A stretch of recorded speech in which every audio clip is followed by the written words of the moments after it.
Mais uma vez, boa noite e a paz a todos os alunos da Deculussá, do nosso curso do IBAD. Nós estamos tentando retomar as aulas, mas devido a esta gravidade da pandemia que nós estamos vivendo agora, com mais essas novas restrições, evidentemente nós estamos enfrentando algumas dificuldades para dar continuidade ao nosso curso presencial. Por isso estamos reiniciando algumas aulas através da plataforma online e nós, evidentemente, ainda temos algumas dificuldades para enfrentar na realização desse curso, porque não estamos habituados e nem preparados com todas os equipamentos e um estúdio adequado para fazermos a aula. Mas nós vamos tentar aqui passar alguma parte da matéria da qual já demos início na aula anterior através do aplicativo Google Meet. E hoje, dando continuidade à aula que nós começamos, que trata das maneiras e costumes bíblicos. Falamos na última aula, dando início à unidade 1, que tem como título Não é bom que o homem esteja só. Falamos, entre muitas outras coisas, conforme está no capítulo 1, que trata da família, da criação, importâncias e papéis. Falamos da importância da família, como surgiu a família de acordo com a historicidade bíblica, ali no Antigo Testamento, com a criação do homem e da mulher, no caso Adão e Eva, e também da importância desta unificação do homem e da mulher, Deus criando o homem como o ser humano macho e a mulher como o ser humano fêmea. Alguns aí defendem que esta criação ela foi assexuada, né? O humano foi criado, evidentemente que a gente poderia até cogitar essa hipótese. O humano foi criado e só depois foram definidos os sexos, mas não é isso que a Bíblia narra em Gênesis capítulo 1. A Bíblia diz que Deus criou o homem, o Adam, o humano, mas fica entendido, compreendido diretamente que está falando do ser humano do sexo masculino. E que deste ser humano do sexo masculino, da costela do homem, ele tira e forma o ser humano do sexo feminino, que é a mulher. Então Deus criou o ser humano com dois sexos diferentes, masculino e feminino. E o objetivo desta criação também era, entre outras coisas, como administrar, né? Deus deu a Adão 5 atribuições que ele deveria fazer, e entre administrar, dominar, sujeitar, enfim, cuidar de tudo aquilo que Deus tinha colocado à disposição como criação na terra, também deu aos dois o privilégio da reprodução, que ele chama de multiplicar, que também usa o termo encher a terra, no sentido de que esta multiplicação chegasse até os confins da terra, chegasse até todos os territórios da terra, porque esse foi o objetivo de Deus. Então, nessa concepção da humanidade a partir da criação divina, e aqui a gente precisa fazer uma observação para diferenciar o propósito da criação baseado na teoria do criacionismo. É diferente da teoria evolucionista de Charles Darwin. Lembrando que a teoria evolucionista ela é recente, ela surge na Idade Moderna, século XIX. Portanto, ela não tem o mesmo tempo, o mesmo fundamento histórico que tem a teoria criacionista. Na falta de uma teoria que fosse capaz de se confrontar com a teoria criacionista, os cientistas da Idade Moderna optaram por ficar com a teoria de Charles Darwin, que era a teoria da evolução das espécies. Darwin, depois de uma viagem que ele faz, principalmente na região das Américas, acompanhando algumas atividades marítimas nessa região, ele resolve estudar as espécies, estudar a flora, a fauna, e observando a natureza, observando as espécies dos animais da natureza, insetos e tudo mais, e as diferenciações e semelhanças entre as suas espécies, ele chega a uma conclusão teórica que podemos dizer que ela é muito mais hipótese do que certeza, e aqui a gente precisa diferenciar dentro do contexto de uma análise científica.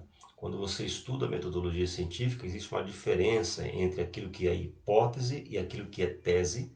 A hipótese é hipotético, é uma possibilidade, evidentemente não é uma possibilidade de qualquer maneira, ou seja, de que vem aleatoriamente no pensamento, né? Essa hipótese ela precisa ter algum tipo de fundamentação, ou seja, de argumentação. Ela precisa ter um argumento que dê a ela aquela condição de uma hipótese aceitável. E o Darwin, evidentemente que ele, na tese da evolução das espécies, com aquilo que ele enxergava, era possível crer que Darwin estava correto. Existe sim uma evolução da espécie dos animais e também dos homens, porque se nós não tivéssemos evoluídos, nós não estaríamos aqui hoje, né, com esta aula online. Isto é uma evolução. E quem evoluiu este recurso foram os seres humanos. Não foi um cachorro que teve a ideia de desenvolver a eletrônica, nem um macaco também que desenvolveu. É nessa parte que o Darwin ele entra na hipótese e sai da tese, daquela tese concreta, né?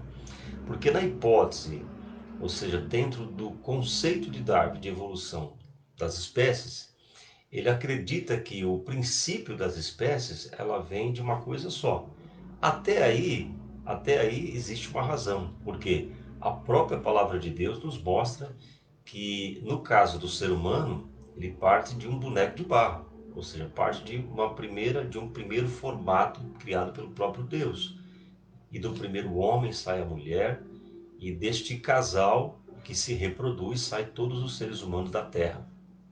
Até aí ele estava certo. Só que ele não acredita na hipótese, ou melhor, ele não acredita na Bíblia Sagrada, muito menos defende o criacionismo. Então, como o criacionismo é fundamentado pela Bíblia Sagrada, pelos escritos de Moisés, Darwin ele não vai considerar fato científico, porque segundo a ciência moderna você precisaria provar isso de alguma maneira com evidências, com experimentação, enfim. Não é o nosso tema hoje, é antropologia, né? Mas eu acabei entrando nesse tema porque isso às vezes causa algumas dúvidas, né? O que é importante saber é que o Darwin acreditava que nas espécies dos hominídeos, né, depois vai chegar Homo erectus, Homo sapiens, que são outras espécies que tem a que ele chama de evolução das espécies humanas, a partir de achados arqueológicos de ossadas que aparentemente deveriam ser dos homens pré-históricos, né? Que datariam de milhares e milhares de anos atrás. Então Darwin acreditava que esse primeiro ser humano não tinha esse formato que nós temos. Era semelhante a um girino, né? Quem conhece um sapo sabe que o sapo ele nasce de um girino. E o girino vai criando perna, braço e tal, e até chegar ao formato de um sapo. Mas voltando aqui para o contexto da nossa aula de hoje. Então, quando nós falamos de maneiras e costumes, é importante observar a narrativa, né, que Jesus também propõe com relação às famílias, é, dentro dos evangelhos. Tanto no Antigo Testamento como no Novo Testamento, fica claro que dentro desta família criada por Deus, onde você tem homem, mulher e filhos, você tem papéis pré-definidos para o homem e para a mulher. Ambos têm autoridade, o homem tem a sua autoridade como aquele que é o chefe da casa, o que tem que prover as necessidades da sua família, que também vai dar a criação dos seus filhos, determinar certas coisas.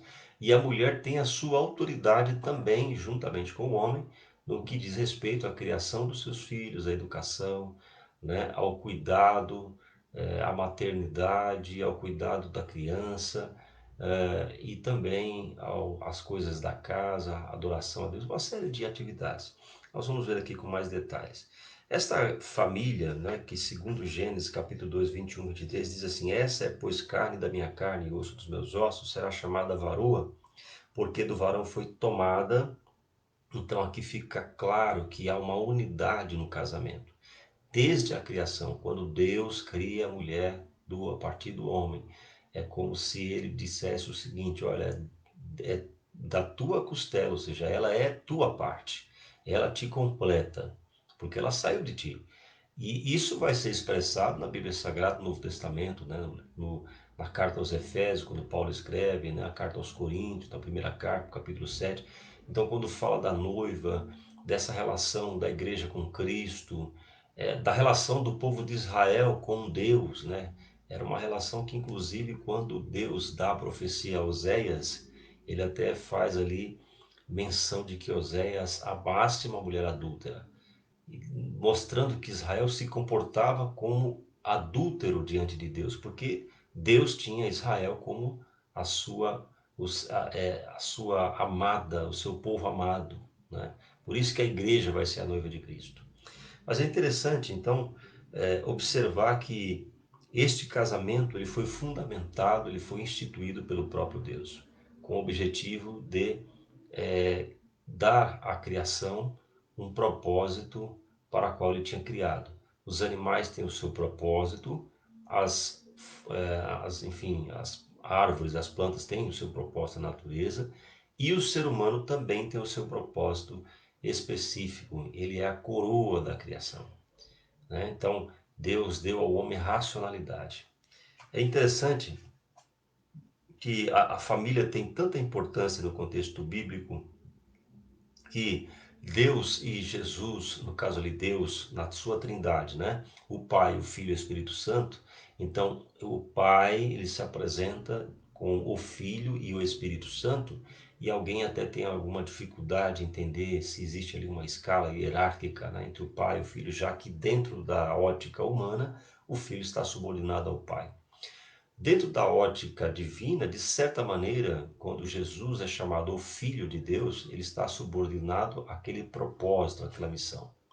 Mas, como diz a palavra de Deus, ele esvaziou-se da sua glória, ele abdicou naquele momento do seu trono para entregar a sua vida à humanidade, para, como ser humano, provar que era possível servir à lei de Deus, né, a palavra de Deus, ser fiel até a morte, inclusive morte de cruz. Mas dentro de uma explicação mais direta, teológica, poderíamos entender, existem outras explicações, mas eu adoto muito essa explicação porque eu acho que ela é a mais simples. O Pai, na verdade, é o Deus invisível, aquele que Israel sabe que existe, né? Que eles conheceram durante toda a sua história, através das maravilhas, dos profetas, através de muitos acontecimentos espirituais e que modificaram extraordinariamente a natureza, mas eles nunca viram a Deus. Nem mesmo Moisés, que talvez tenha chegado mais perto de Deus, não enxergou o próprio Deus com os seus olhos, porque era impossível que eles naquele momento tivessem esse contato. Mas na vinda de Jesus Cristo, então, o Cristo é Deus encarnado como homem, portanto, ele é o Filho, e neste caso, o Pai é Deus invisível e o Filho é Deus visível. Deus é uma coisa só, Pai, Filho e Espírito Santo, mas na pessoa do Pai, ele é invisível, e na pessoa do Filho, ele é visível, que é o que João diz, né?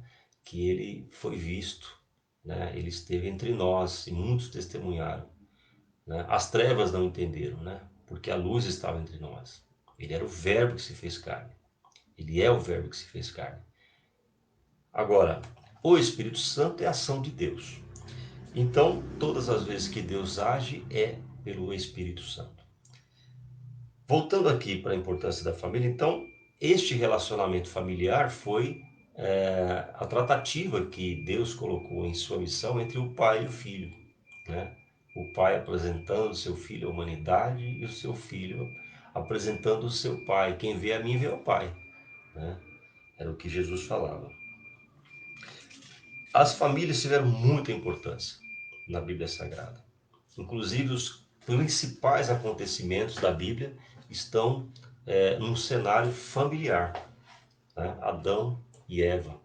Eva come da fruta proibida, do fruto proibido, e dá ao seu marido, que também compartilha com ela, e ambos sofrem as consequências do seu pecado. Depois, entre os seus dois filhos, Caim e Abel, ocorre o primeiro homicídio por causa dos ciúmes, né? Depois, mais à frente, nós vamos ver que da geração do filho Sete virão aquela geração que salvará, que se perdeu com Caim e a morte de Abel, e dela virá, por exemplo, Noé, que é neto de Matusalém. E outras coisas que envolvem a família, como por exemplo, Deus olha para Noé e escolhe a sua família para restaurar aquilo que estava degradado pelo pecado, pela malignidade do espírito humano. É interessante que a comentarista aqui, ela falou dos papéis, né, dentro da família, e ela deu aqui algumas características dos papéis do marido e pai, como por exemplo, promover o bem-estar da família, cuidar da vida espiritual da família sendo o seu sacerdote, aplicar o castigo físico nos filhos quando necessário, defender a família diante de juízes para que esta não tivesse seus direitos violados, sustentar a família, ensinar aos filhos uma profissão, achar uma esposa para os filhos, né? Inclusive aqui, nesse último tópico, é quando a gente lembra ali que Abraão, né, Agar achou Abraão, Isaac achou a Rebeca e tiveram a participação dos pais. No tópico 2, 1.4.2, você tem ali os papéis da esposa e mãe. E nesse caso, é interessante observar que alguns provérbios, eles definem o papel desta mulher, a importância dessa mulher para a sua casa e para a sua família, né? Em Provérbios 18:22 diz: quem acha uma esposa encontra uma coisa boa e alcançou o favor do Senhor. Em Provérbios 14:1 diz que a mulher sábia edifica a sua casa.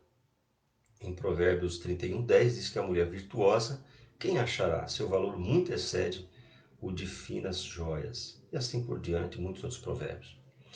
A esposa tinha sua importância, ela deveria ser fiel ao seu marido, à sua casa. E ele também não poderia vender a sua esposa. A sua esposa jamais poderia ser dada como escrava. Ele poderia repudiá-la e dar carta de divórcio em alguns casos, conforme está previsto lá em Deuteronômio capítulo 24, verso 1. Poderia desfazer um voto religioso da esposa, consta em número 36. Mas perante os filhos, os dois recebiam igual honra, como está escrito em Êxodo capítulo 20, versículo 12. E Paulo vai chamar essa atenção, como eu disse anteriormente, né, na carta aos Efésios, para esta comparação entre Cristo e a igreja, entre Cristo e a sua igreja como sendo ele o noivo e ela a noiva, ou ele é o esposo e ela a esposa. E Pedro também na sua primeira carta as consideram coerdeiras da graça e da vida, juntamente com o seu marido. Os papéis dos filhos e das filhas também eram muito importantes no período dos hebreus, principalmente, porque eles tinham o seu trabalho de cuidar da herança, que era o trabalho de cuidar das coisas do seu pai, da sua família, das posses, das propriedades, das criações. Eles iam para a guerra, né? Eles faziam o trabalho de mensageiro, eles tinham que proteger, né, o seu território, proteger a sua família, honrar o nome dos pais, entre outras atribuições, né? A família israelita típica, né, ela reunia em torno do trabalho doméstico. A mãe costurava a túnica dos filhos, enfim, as túnicas, e com o material que ela mesma tecia e o pai fazia as sandálias de couro, por exemplo. Então você tinha uma atividade doméstica em conjunto com os filhos, com a esposa, o marido, os filhos. Deus sempre deu prioridade e grande valor à família. Deu-lhe um amor especial, diferente do que podemos sentir por outras pessoas, e concedeu provisões especiais como o perdão para que os membros da família vivam bem, desfrutando da alegria de conviverem juntos. É importante, né, analisar esta reflexão que está no livro, porque alguns têm destoado, né, o conceito de família, têm distorcido o conceito de família. Alguns estão chamando família de arranjo, eles chamam de arranjos familiares. E aí, nesses chamados arranjos familiares, eles denominam aquilo que chamam de gênero, né? Que na verdade é sexo, feminino e masculino, mas aí eles chamam de gênero, porque aí eles tentam generalizar, né? O que a humanidade em coisas que é, não tem fundamentos nem na natureza biologicamente e nem mesmo no propósito de Deus. Hoje nós estamos vivendo a era daqueles que se dizem binários, não binários, sexuados, assexuados, LGBTQI+, e todas essas coisas que você já ouviu falar, a mulher trans, o homem trans, esses arranjos, essas invenções modernas, ou aliás pós-modernas, na verdade, elas não conseguem alterar a natureza que Deus criou. Eles podem até criar um conceito filosófico, né? Uma razão social, um conceito de uma nova sociedade que vive mais filosoficamente do que propriamente pela formação biológica para a qual foram criados. E o grande problema é que nesses chamados arranjos familiares, o que eles dizem que é importante é a afetividade. E aí, as delimitações que você já tem determinadas ou colocadas pelo propósito de Deus para homem, mulher e filhos, elas se perdem, elas deixam de existir, você já não tem mais uma base. Por quê? Por causa do relativismo do mundo pós-moderno. Então, é relativo que um homem precise casar com a mulher. Não, ele pode ter duas mulheres. Não, a mulher pode ter dois homens, qual o problema? Aliás, ele pode ter uma mulher, uma amante, se isso for bom para o relacionamento. Não, ele pode divorciar e casar quantas vezes ele achar que deve se casar. Tanto faz, o homem e mulher. Pode juntar os filhos dos dois casamentos, vai dar certo. Não, ele pode, um homem casar ou se juntar com outro homem, né? Fazer ali um relacionamento homoafetivo e para ter filho usa uma barriga de aluguel, um bebê in vitro, né? Usa o sêmen de um outro homem.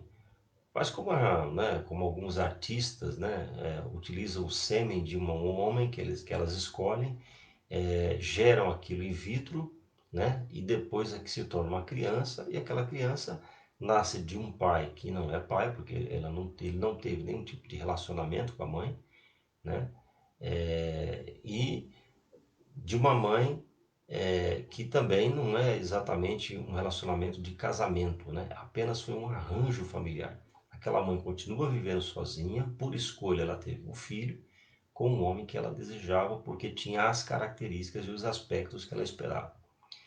Então isso é muito complicado, porque para esta criança, o que é a figura do pai?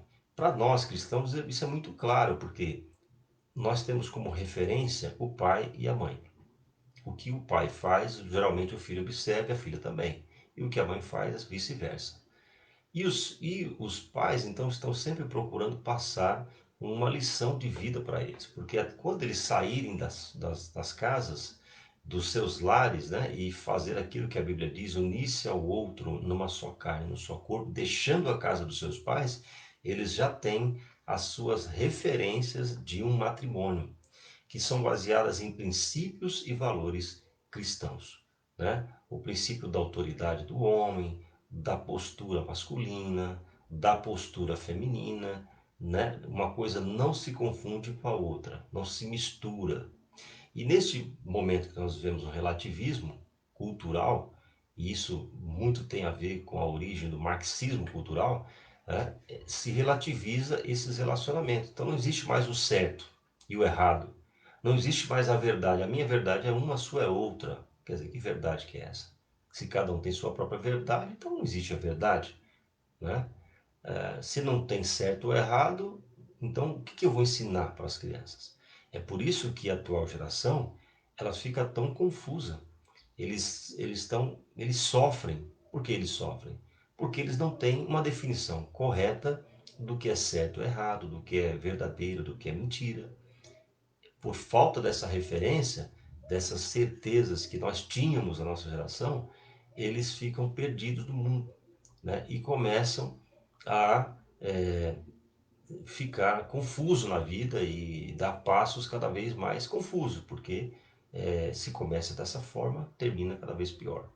Por isso que o papel da igreja é importante na sociedade, por isso que a sociedade combate, né, a sociedade pós-moderna, ela combate tanto a religião e principalmente o cristianismo.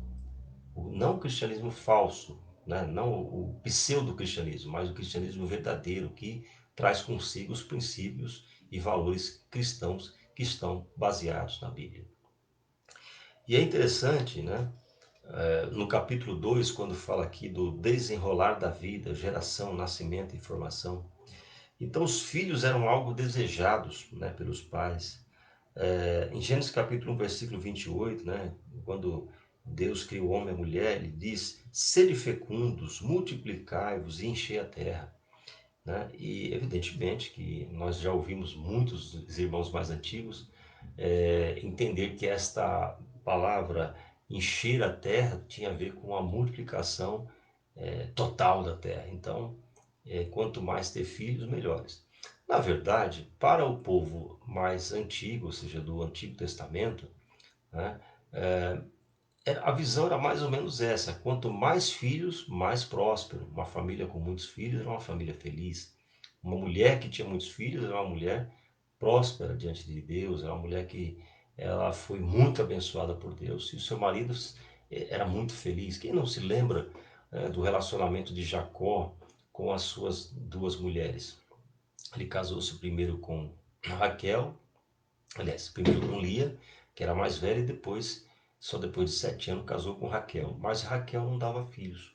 Já Lia dava filhos, né? E Raquel se entristecia exatamente por isso. E as concubinas, elas acabavam, por causa da tradição, servindo como que substituto da mulher. Então a mulher, quando não dava filhos para o seu marido, ou seja, quando ela não gerava por algum problema de saúde, né, ela substituía a sua pessoa com uma criada, né, com um tipo de escrava, né, uma mulher que era oferecida ao seu marido e ele aceitava para poder ter filhos com ela no lugar da sua própria esposa. Sara fez isso quando utilizou de Agar, que era egípcia, para dar filho a Abraão e nasceu Ismael. Mas o que acontece? Era muito valorizado uma mulher ter muitos filhos e uma família também com muitos filhos. Tá? Nós sabemos que hoje, pela geografia, pela arqueologia, entendemos que a história deixa claro que a quantidade de filhos tinha muito a ver com a capacidade de trabalho, de gerar riquezas, né? De explorar a terra, mesmo porque Israel passou boa parte da sua história também como nômades na terra, né? E enfrentar as guerras, que eram muitas. Em todos os lugares você enfrentava batalhas com os povos que tentavam de alguma maneira saquear as suas terras, levar os filhos como escravos, as mulheres. Então a quantidade de filhos era muito importante até para proteger a família. E lembrando que as guerras e as doenças matavam muitas pessoas e evidentemente que esse índice de mortandade, né? Não lá no comecinho, lá porque os homens viviam muito tempo ainda, mas principalmente depois de alguns séculos ali, né? Principalmente ali quando nós vamos chegando no período abraâmico e de Moisés, né? Enfim, nós vamos ver que muitas guerras vão acontecer, né? A gente vê ali no período dos reis, por exemplo, que as guerras eram contínuas. Então, um pai que tinha 10 filhos, por exemplo, primeiro os homens iam para a guerra, as mulheres não iam. Então, se ele tivesse 10 filhos, mas a maioria fosse homem, provavelmente todos eles seriam futuros soldados. E boa parte deles poderiam morrer durante a vida, nem chegavam à velhice, né? Nem chegavam todos à velhice. Mas enfim, o importante é saber que havia uma importância muito grande, né, ter muitos filhos. No Salmo 127, versículo 5, diz que feliz o homem que enche deles, ou seja, os filhos, a sua aljava. No Salmo 128 diz que a tua mulher será como videira frutífera em sua casa, seus filhos como brotos de oliveira à roda da tua mesa. Né? E no Salmo 127, 3 diz que a herança do Senhor são os filhos, o fruto do ventre, o seu galardão. Tal era a importância de ter filhos, né? Diferente dos dias atuais, que para alguns os filhos têm sido um peso. Por quê? Porque o mundo atual, muito mais fundamentado num sistema de sociedade que está cada vez com menos espaço, porque as sociedades estão em conglomerados, né, que são urbanos, que são as cidades. Lembrando que as cidades são criações que vêm antes da modernidade, mas as cidades modernas, elas têm toda uma estrutura capaz de oferecer conforto e recursos à sobrevivência humana. Por isso a humanidade ela se une, ela costuma viver em conglomerados urbanos, ou seja, em grandes cidades, e isso tem uma consequência, isso acaba trazendo problemas, causas que, por exemplo, que pode impedir o crescimento familiar. Por quê?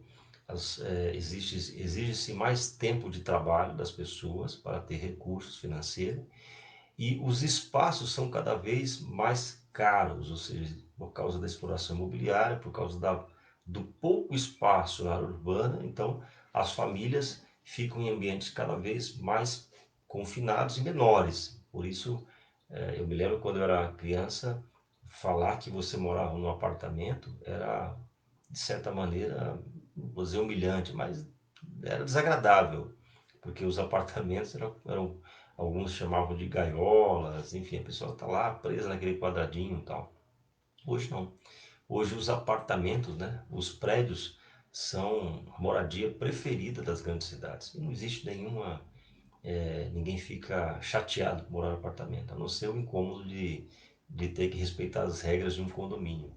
Mas esta diminuição do espaço urbano fez com que também as pessoas optassem por não ter filhos, porque para cada filho se oferece um quarto, né? Diferente do passado, que para um quarto cabia 4 filhos. E eles conviviam, né? E era possível assim. Porém, os seres humanos agora evoluídos, né? Esta era pós-moderna é mais exigente com relação ao conforto e não suporta mais o modelo de vida da antiguidade. Voltamos aqui. A gravidez. A gravidez também era difícil, ela não era uma coisa simples. Não haviam maternidades como existe hoje, haviam parteiras. Nós vamos ver lá que os egípcios, né, eles tinham lá as parteiras hebreias que salvaram, por exemplo, a vida de Moisés. E essas parteiras elas eram profissionais do parto, né? Elas faziam o papel do obstetra de hoje. E muitas vezes as mulheres elas tinham essas gravidez, elas passavam todo esse processo, não tinha exatamente um pré-natal, era realmente por convivência, as mulheres maduras é que ajudavam as mulheres mais novas e sempre havia uma preocupação com a gravidez. A Bíblia ela faz poucos relatos com relação a abortos, que nós sabemos que existiram, provavelmente naturais. Não se faz relatos aqui praticamente de abortos que não sejam de naturais e outros tipos de abortos, mas com certeza por causa das doenças e outros problemas é provável sim que as mulheres, porque já foram achados alguns artifícios arqueológicos que provam que houve sim essas situações de aborto. Por falta de uma medicina capaz de atender as mulheres grávidas, por falta de um acompanhamento, por causa das doenças, das epidemias, né? E tantos outros problemas que se sofriam naquela época. Algumas condutas também eram evitadas, como tomar um banho quente, pois acreditavam que isso prejudicaria o bebê. Então, se acreditava, as mulheres elas tomavam cuidados com certos tipos de alimentos, com certos tipos de bebidas, e até o banho quente era considerado perigoso para as mulheres, né? Os partos, como eu já falei anteriormente, eles eram feitos de maneira natural, né? O que a gente hoje chama de parto natural, porque se compara com a cesariana, que é uma coisa que vem ali na idade, né, na pré-idade média, né? Então, você tinha, os partos eram feitos de maneira normal. Inclusive, fica aqui o exemplo do Éden, né? Quando a mulher passa a ter dores de parto por causa da consequência do pecado. Então, isso mostra que até Eva teve os seus partos normais. E as dores e o sofrimento do parto vem mencionado por causa dessa situação do pecado original.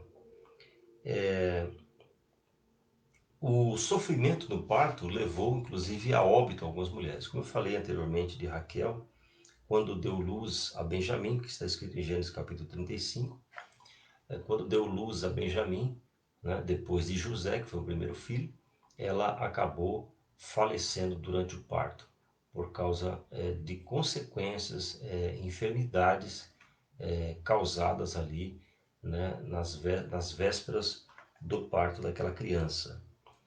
E essas parteiras, elas eram chamadas, elas eram convocadas e elas trabalhavam, né? Aqui eles dão o exemplo de Sifra e Puá, como está lá em Êxodo capítulo 1, versículo 15 e 16, e faziam o seu trabalho, né? Provocando que isso fosse espontâneo e não havia outros recursos. Segundo o Talmud, né, o comentário rabínico da lei, permitia que mesmo num sábado a mulher fosse ajudada no momento de ter seu filho. O parto aconteceria sempre em casa, salvo em raras exceções. A mãe era posicionada geralmente num pequeno assento que favorecia o nascimento e a parteira recebia a criança sobre seus joelhos. Depois de nascido, né, a criança, eles enrolavam, eles pegavam, davam um nó no cordão umbilical e aquela criança, ela era lavada, né, limpada, e eles passavam inclusive sal, né, no corpo da criança e depois envolvia aquela criança com panos, né? Nós devemos lembrar que Jesus foi envolto em panos, né?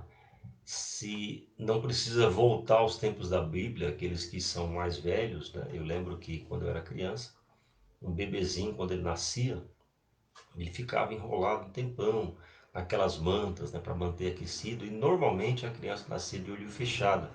Ela demorava uns dias para abrir os olhos. Hoje não. Quando eu vi meu filho nascer, por exemplo, meu mais velho, ele nasceu já com o olho aberto, né? Já assim, e cada vez mais a própria ciência tem demonstrado, através de estudos, que cada vez mais as crianças têm nascido mais espertas. Porque, para quem já estudou um pouco de área de pedagogia, por exemplo, quem estuda um pouco de Piaget vai lembrar que existem as fases do desenvolvimento humano e também a própria psicologia também fala um pouco sobre isso, né? O cérebro humano, ele não nasce totalmente formado. Por isso que uma criança, um bebê, quando nasce, ela tem inicialmente algumas dificuldades motoras, ela pode ter uma visão embaçada, ela pode até nem abrir o olho inicialmente, ela não vai sorrir inicialmente porque ela não tem ainda os estímulos de emoções, ainda isso está sendo desenvolvido.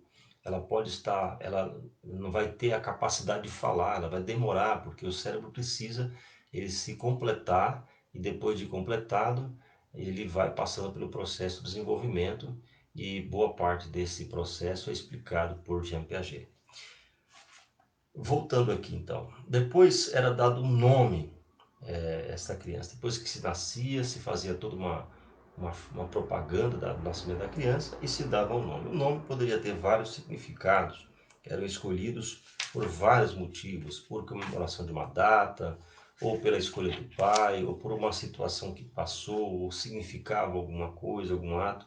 E aqui existem alguns exemplos, por exemplo, dos nomes, né? eles poderiam ser dados por exaltação a Deus. Então se juntavam o nome divino a um substantivo ou verbo e produzia-se ali uma expressão de louvor, como por exemplo a palavra Samuel, que significa ouvido de Deus. Eliezer, Deus é meu auxílio. Elias, meu Deus é Senhor. E Jonatas, concedido por Deus. Então, isso era o significado dos nomes. A referência a algum acontecimento no momento do nascimento. Por exemplo, Beera, nascido junto ao poço. Baraque, relâmpago. Icabode, foi-se a glória de Deus. Está em 1 Samuel 4, 21. Sentimentos que ocorriam quando a criança nascia. Por exemplo, Zaulé, ou irritante, né? Tamã, ou já basta.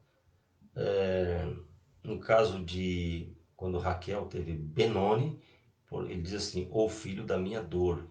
E depois o próprio pai Jacó trocou o seu nome para Benjamim. Nomes de animais, por exemplo, Raquel significa ovelha, Débora, abelha, Iona, pomba, Iar, abutre, Cefufã, víbora, Caleb, cão. Então tinha também essas possibilidades.